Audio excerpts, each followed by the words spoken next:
Hi everyone. I am Khalid Oqaidi, professor at MWS Laboratory in City of Mohammedia, Hassan II University of Casablanca. I'm also a member of Research Development and Innovation Laboratory, Mandiopolis University, Casablanca. I'm presenting today my paper entitled Predicting Graduation in Moroccan Open Access Bachelors, Early Indicators and Re-enrollment Data, which has the ID 8580. First, I'm starting with the outline. I will start with the research context to situate the problematic, the research gaps, then the methodology used in this research. After that, I will move on to the experiments, then present the results and the interpretation of those results, and finally, I will conclude. Let's start with the research context. First, our paper come to respond to the problematic of dropout in open access Moroccan universities. So, more than 25% of students are leaving after the first year of open access graduation students, which is a huge waste and huge waste of investments and efforts.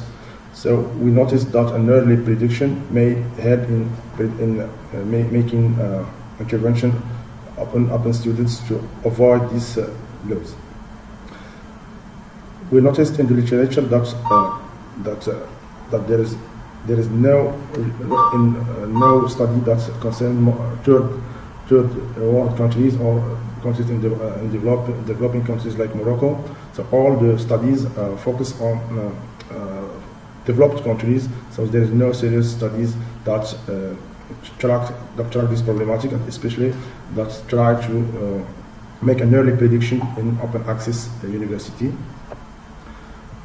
Our mainly contributions are comparison of two studies, so the study with an early captured data at the enrollment moment, and the prediction make including data after the first and second and third enrollment and so on. So to check whether or not we may wait until the third or the first or the second year to make predictions on dropout, because if we can make the same prediction at the moment of enrollment, that may help us avoid wasting a lot of students that will leave before making study on data, including other features in the second or third years of enrollment.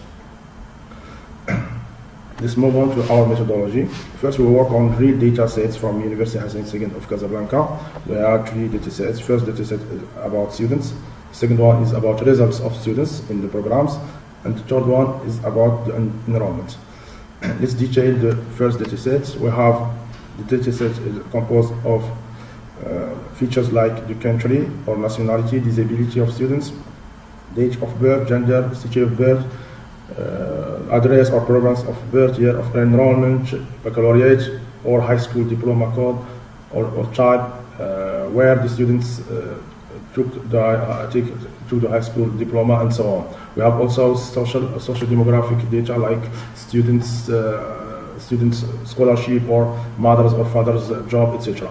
Those data sets are in different form, integer, string, date, format, and so on. So we had to transform and make feature engineering to make this data able to be analyzed and able to fit machine learning algorithm models. The second one is data set of results. So it contains the degree, the year of the degree. In Morocco, we have Bachelor of 3 years after high school diploma. So this is the third year for students who did not have problems in exams or courses that may need some revision and so on. We have also features like session code, which is related to the semester degree version. We have a lot of kind of degrees and the disciplines and programs, etc. The enrollment data is data that concern the enrollment moment. So it has, for example, the year of enrollment, the degree code also, and so on. We have some redundancy in data. We have some columns that are that exist in both data sets or in the 3 data sets. So after data cleaning on data feature engineer, we eliminate a lot of variables that have not to do with our models. We eliminated also, this is the correlation matrix just to see the dependency of variables and to eliminate highly correlated independent variables. Here the target variable is the graduation. So because we have in the result data sets whether the students graduated or not, and based on this variable we may conclude whether the students dropped out or not. So if a student has a chance, 6 chances to graduate and did not show up in the results table, so we made the supposition of considering him or her as dropping out students. The target variable, as I said, is graduation. So it is one variable whether the students graduated or not. And the other variables that we considered are variables that has correlation with graduation, and we eliminate highly correlated variable between them, especially when we have a correlation close to 1 or close to -1. So we eliminated one of those variables according to the correlation with the graduation variable. So as a result, we had those variables. We had step code, degree version code, gender, province, birth, and province address. We transformed those variables which are categorical to numerical with using different methods of encoding.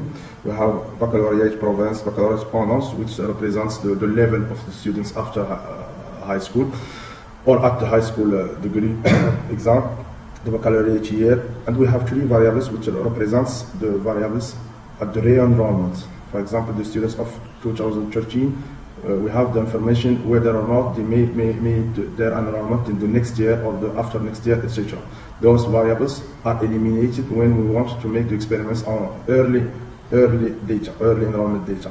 And we want to make the experiments on data at the enrollments. We include those variables. So we compare the results with and without those 3 variables. We have also the student social professional category and age at first entry enrollment, which we locate that has more significance than the age, the date of birth or the year of enrollment. So we calculated this variable from the birthday of the students, the birth date and the year of the first enrollment.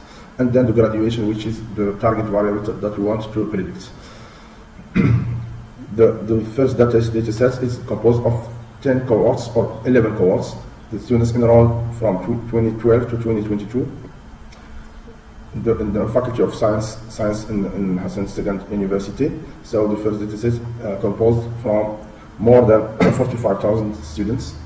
We filter on, first filter was on the type of degree. So we took just the bachelor programs degree because the other degrees are not open access like doctorate or master, etc. So we keep more than 39,000 students. Then we made a second filter on the students enrolled just between 2013 to 2016 to track those students in the results table in the next years, which is the range 2016 to 2022. So we gave them a 6 years chance. If students didn't show up here, it is supposed to have degree from 2016 to 2019, and if a student didn't show up in the table of results in those years, we consider him or her as students who dropped out. As a result, we had a ratio of graduation of 29, almost 30%, and we are not graduate, which is according to literature and the report of the ministry, it is in the range of other studies between 25 to 23 graduation rates in the faculties of sciences.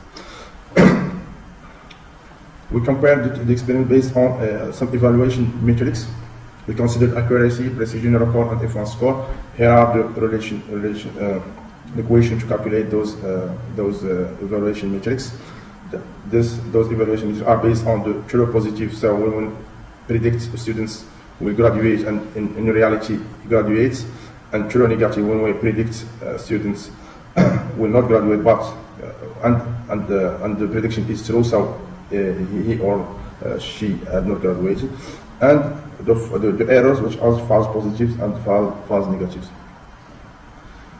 We made the experiments on data with re-enrollment methods and early data, 2 experiments for each machine learning algorithm, and we changed also the ratio of testing data sets and training data sets we make the ratio of of 70%, 30%, training dataset composed from 70-30, from 80-20, from 90-10, and from 60-40, and we keep just the best results each time.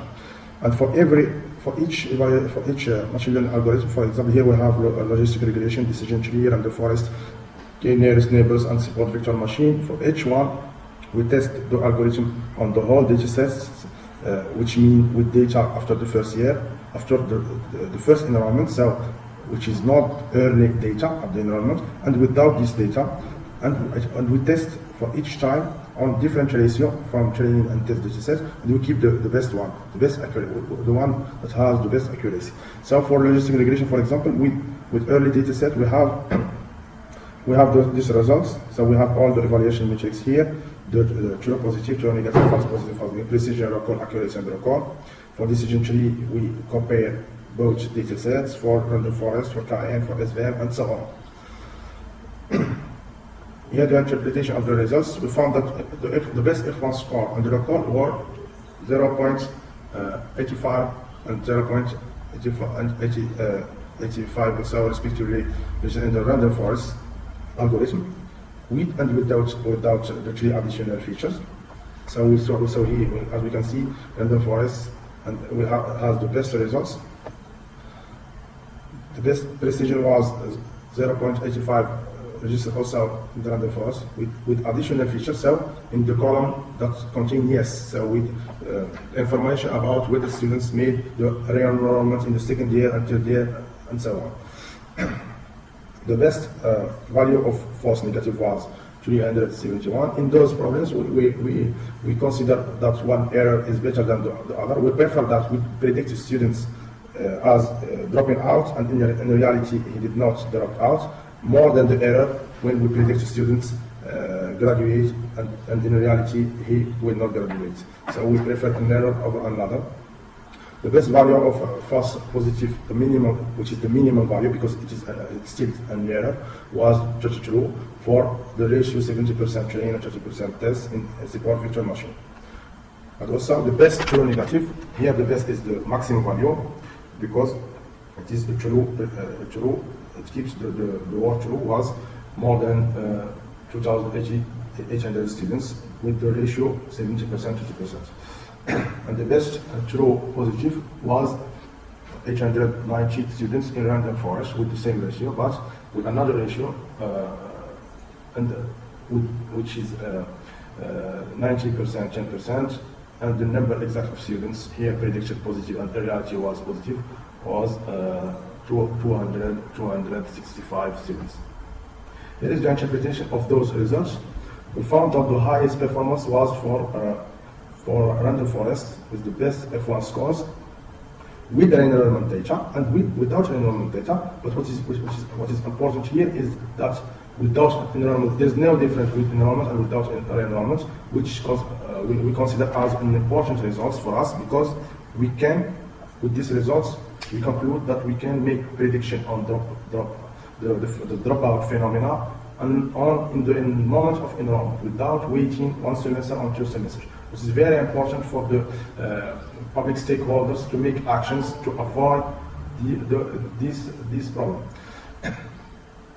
The nearest neighbors also show strong performance, especially with the ratio 90%, 10%, and we achieved a F1 score of 0.849, and false negative, which is a good indicator in this phenomena, which is of 140 students. Support vector machine is less likely to wrongly predict graduation.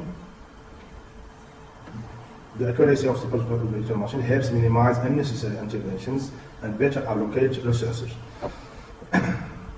We continue with the interpretation. The logistic regression and decision tree, for those models, they are simple interpretable and show moderate performance compared to random forest and nearest neighbors. They may benefit from feature engineering or tuning to improve their effectiveness. The whole results interpretations, we can consider that all models perform better with the enrollment data, though the impact was less significant than anticipated. Notably, high accuracy was achieved with early enrollment data, suggesting that we may consider just early enrollment data in open access faculties in Morocco to predict graduation or dropping out, because graduation is the opposite of dropping out, so it is almost the same problematic. Not exactly, but it is almost the same. The comparison with the previous results, our finding aligns with other research which underscores the strengths of random forest and KNN in educational data mining. Studies using clustering and ensemble methods have also highlighted the importance of data preparation, improving predictions, reinforcing the reliability of these algorithms in dropout and graduation forecasts. Now, let's move on to the conclusion. We developed machine learning models to predict students' graduation outcomes in Moroccan open access universities using early enrollment and comparing the results with additional data from the next early enrollments. The best models that perform better than others are random forest and KNN, which achieve high accuracy and F1 scores as evaluation metrics. Models utilizing only initial enrollment data perform comparably to those incorporating enrollment features, indicating potential for early prediction and intervention. As key findings, we found that random forest identified as the most effective model, followed by KNN. Early enrollment data can drive proactive support measures for students' retention.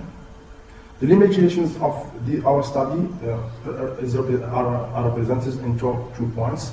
First of all, the exclusion of behavioral data. We have lack of behavioral features, which is important in the literature review, such as students' engagement, attendance, which could improve predictive accuracy. Also, the focus on a single institution. The next perspective of this study may be the comparison with other faculties and other programs and disciplines. The ethical considerations for this study may be represented in the point of guidelines followed to protect students' privacy in the data with anonymization of sensitive data to ensure integrity and compliance, especially removing some personal information like the names, for example, and every sign that may lead to the identity of the students.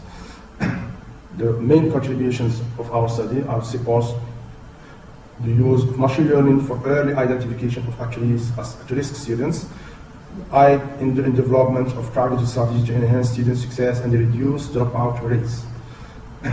This is all about my presentation, so thank you for your attention.